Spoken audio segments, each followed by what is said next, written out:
tuna hian assistant kan nia assistant in ka join ta a nina taka chuan hemi main apex bank ka te pok thling to a ka thok man to ni chuan apex bank ka pok han level 7 grade pay hi level 7 nia grade pay inang mo mase bank ka ro chon benefits kan nga ni chu assistant hi peng lo fak lo ni ani na taka chuan hemi assistant kan exam ni po han puta englawa sial suga Nghakuai chiah run tuin tia khami ni kan lo ta ni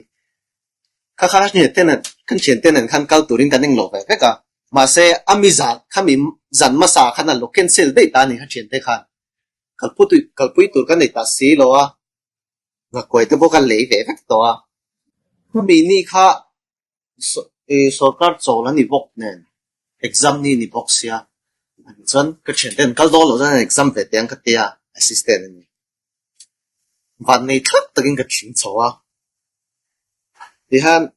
anua ka interview ta final list a hian merit list a hian ka lang ta ka join duang em ti hi dilemma lian pui khala ka nei ta ni chu khata po khan sarten an min shil le ta ni he hi achat chi assistant kan ti reng hi assistant engang assistant nge ni ti po kan thelo mo kan lo service chungchang lo soya achat je kan thit chuak ta ni promotion spec hi achal tuk ta ni tuna hian ani na taka chuan ka service ba ko ni lovin kaing lo ba ko ni lovin group b ro chuan assistant post hi than ti peren mo gazetted post dang te hi gazetted hi omve wala ma se promotional specs hi thalo tuk ta ni sa chuan khan ti khan assistant again MSS an khai chawa Mizoram Secretariat Service Superintendent kan tiang chi ani tani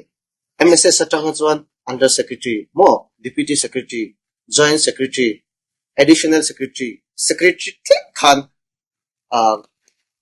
promotion theni chu secretary post kha level 14 nia pay level a sang ber Mizoram a chon sang ber tan mo chief secretary ti lo chu or principal secretary te den claim in lo heya in level pay level an sang shata 14a ti te ta ni eng po chu ni se gazetted post hi thallo khatilo na ni lavin sar soi kha thil kalo ele expand lok ni kha